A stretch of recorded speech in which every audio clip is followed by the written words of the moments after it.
What do you think of when you hear the words slave trade? You probably think of the Atlantic slave trade. While this is one of the most well-known, there were, and still are, numerous other trades. Today, we're going to take a look at all of the different trades throughout history, with a focus on the Atlantic trade. I'm Mike with List 25, and these are 25 shocking facts about slave trade.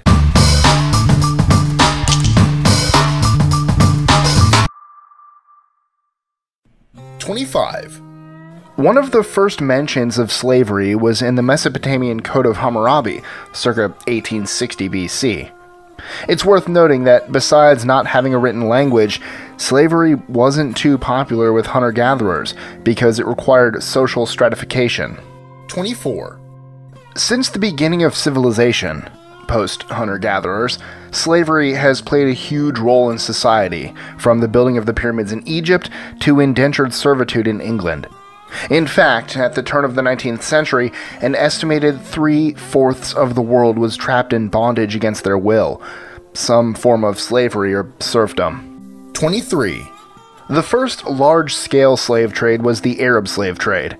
It started in the 7th century and primarily involved slaves being taken from Western Africa to the Arabian Peninsula. Some historians have cited the Arab slave trade as possibly being the initial source of prejudice against darker-skinned sub-Saharan Africans that has unfortunately continued into the 21st century. 22. When most people consider the phrase slave trade, they're thinking of the Atlantic slave trade. This slave trade started during the 15th century and continued until the 19th century. 21. As with the Arab slave trade, the source of slaves was, once again, sub-Saharan Africa. The Europeans essentially tapped into an already developed slave trade and exploited it for their own purposes. 20. The Portuguese were the first to enter the Atlantic slave trade in the 16th century. For the next 4 centuries, they would remain the primary actors. In fact, by the time it was abolished in the 19th century, nearly half of all slaves traded in the Atlantic slave trade had been shipped to Portuguese colonies like Brazil. 19. Although most people think of the slave trade as being British ships taking slaves from West Africa to the US, this only accounted for a little over 6% of all slaves. The vast majority, roughly 60%, were sent to Spanish and Portuguese South America. 18. Most of the remaining slaves, about 30%, were taken to the Caribbean by the British, French, and Dutch empires. 17. This trade wasn't just back and forth, though. It was something called triangle trade. And, as you could guess, triangular trade is any trade that involves 3 separate regions. In this instance, the slaves were taken from West Africa and exchanged for cash crops in the Caribbean.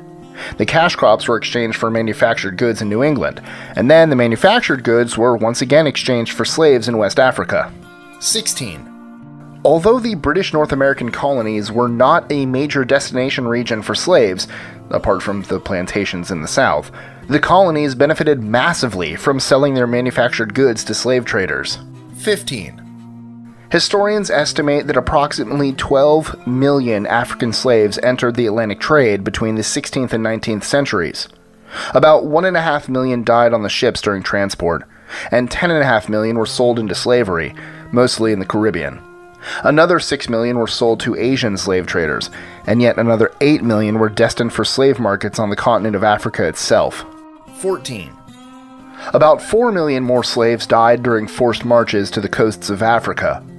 Since Europeans typically were afraid to venture too far inland, due to disease, slaves were brought to the coasts to be sold by slave traders or opposing tribes. 13. With the arrival of European slave ships, criminals and prisoners of war were typically sold to the Europeans for money rather than being punished as they used to be. 12. Once at the coast, slaves were held in large forts called factories. Out of the 20 million slaves who passed through the factory doors, historians estimate that roughly 4% died there, about 820,000 people. 11. Slave ship captains packed anywhere between 350 to 600 people onto their boats. The quarters were so cramped that the victims could barely move on the 2-month voyage across the Atlantic. Many died of disease because they slept in their urine and feces. Others committed suicide by escaping and jumping overboard. Even sailors didn't like working on the slave ships, and many died of disease. This was good for profits, however, as the ship captains had fewer people to pay. 10. Upon arrival in the Americas, usually the Caribbean, slaves were held at seasoning camps. Dysentery was the leading cause of death here, and nearly 5 million slaves died in these camps. 9. Sugar plantations were the reason for about 84% of slaves being brought to the New World. The vast majority would end up in Brazil. 8. Britain's triangle trade between its colonies, however, was the most profitable of the Atlantic slave trades. This led to Britain becoming a massive consumer of sugar. It's estimated that nearly 1 out of every 20 pounds in circulation during the start of the Industrial Revolution was derived from the slave trade. 7. So why were Europeans buying African slaves and not vice versa? To make a long story short, it came down to one thing: technology. Although it would have been cheaper to enslave other Europeans, advances in shipbuilding technology made it possible to enter an existing market on another continent. 6. Plantations in the American South, usually less than 100 slaves, were dwarfed in size compared to plantations in the Caribbean and South America, usually more than 100 slaves. This led to high rates of disease in the larger plantations of South America. Death rates in the Caribbean and Brazil were so high and birth rates were so low that slaves couldn't be replaced without a constant flow from Africa. In the US, slaves had a fertility rate that was nearly 80% higher. 5.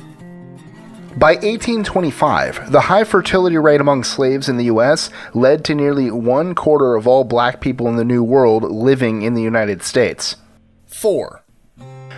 This also meant that by the 1800s, most slaves in the US were much farther removed from their African roots than those in the Caribbean and South America. While slaves in the US were 3rd, 4th, and 5th generation Americans, most slaves in the Caribbean and South America had been born in Africa. 3. Both British Parliament and US Congress outlawed the importation of slaves in 1807. While Britain pressured other countries to end their slave trades as well, the internal slave trade of the American South continued until the end of the Civil War in 1865. This finally abolished slavery within the US. 2. Although American slaves were meant to be free, Jim Crow laws and segregation prevented blacks from owning homes, being employed, and getting an education. It wasn't until November 2000 that Alabama finally became the last state to overturn its ban on interracial marriage. Although the U.S. Supreme Court had prevented Alabama from enforcing its law, the ban remained on books. 1. Although every single government on Earth has officially banned slavery, it still remains a huge problem. There are actually more slaves in the world today than ever before. By some estimates, up to 50 million people live in modern-day bondage. Most of these slaves are in Southern Asia, over 20 million, but the rest of Asia, Eastern Europe, Africa, and the Middle East all have high levels of slavery as well. Enjoying our lists? Be sure to click that subscribe button in the bottom right so you don't miss out on new ones every Monday through Friday. Share them with your friends and help us consistently conciliate curiosity. And if you want even more lists, check out these 3 videos here, or just head to our website at list25.com.